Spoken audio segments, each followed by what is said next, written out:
Hi YouTube, just a quick update on the teddy bear story over here in England and some thoughts and reactions to the furore in my earlier video. The problem of eyewitness testimony seems to have stirred. First, the update.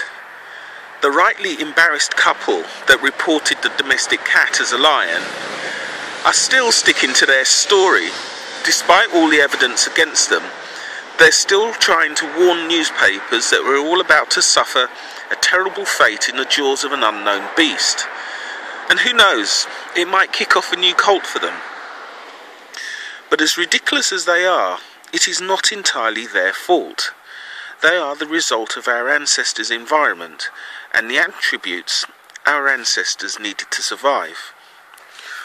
For our ancestors to survive, they could never afford to mistake a lion for a shadow. The man who stays around to correctly identify what something is, whether in the jungle or in a horror movie, gets eaten first. Self-preservation requires that you run first, get safe, then exaggerate what you ran from to give the appearance of bravery, or at least justification for the panic in order not to lose face. Akin to this human tendency is our primal fear reaction to a bill we don't think we can pay. But what's more directly relevant to this story and the unreliability of eyewitness accounts can be seen in how the reporting couple, rather than acknowledge an honest mistake, have become so invested in their nonsense that they are deluding themselves and, worse still, evangelising their delusion to others, and no doubt they'll find a fool or two to follow them. And with time, that following could grow.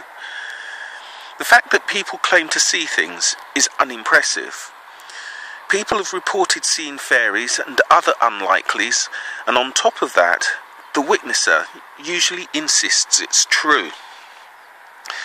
The only way to distinguish a lion sighting from a fairy sighting, or a man on water sighting, which is easy to fabricate by the way, is to ask for proof or evidence. And I'm sorry, no actually I'm not sorry, I'm fed up with being threatened with hell by people who just can't tell the difference between faith and evidence. Real evidence, not the BS type that is even less valid than the hearsay it's supposed to be supporting. Lying for Jesus is no cooler than lying for the Jehovah's Witness cult. Threatening people with hell is an insult to human dignity and intelligence. Fear-based worship is tyranny. Is your Jesus a tyrant? If your only argument is based on threats and pseudo-knowledge passed off as fact, please stop. You're holding back human progress. And please don't scare kids with that nonsense. It took me years to recover. But I have to put a caveat here. People are entitled to their personal faith. If you want to believe in fairies, sky daddies and magic, that's fine, it's a free country. But my problem is when your invisible magic sky daddy is used to interfere in my life and scare innocent defenceless children. I would happily respect your faith if you had any form of reasonable evidence for it.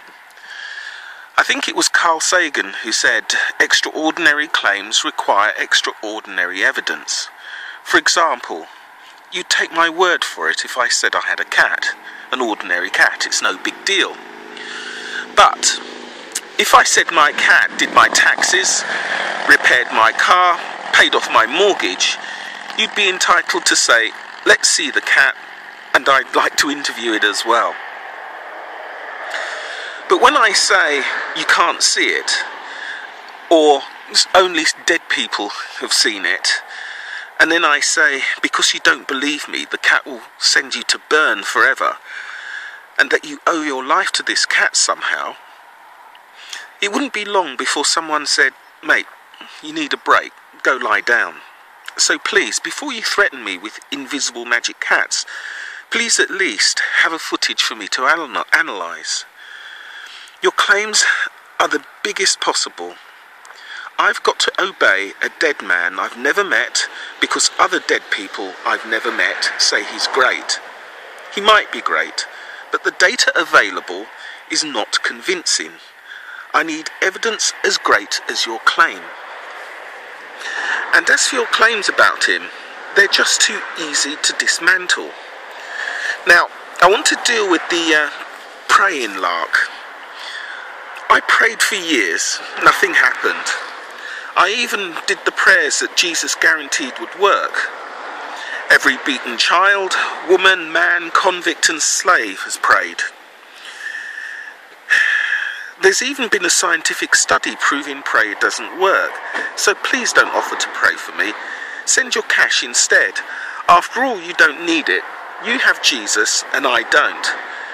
Then you'll have all the proof you need about how effective your prayers are, while I spend your money in Monaco. Now please, understand why your faith is not evidence, and lying for Jesus does not count. It is not cool. Please stop that.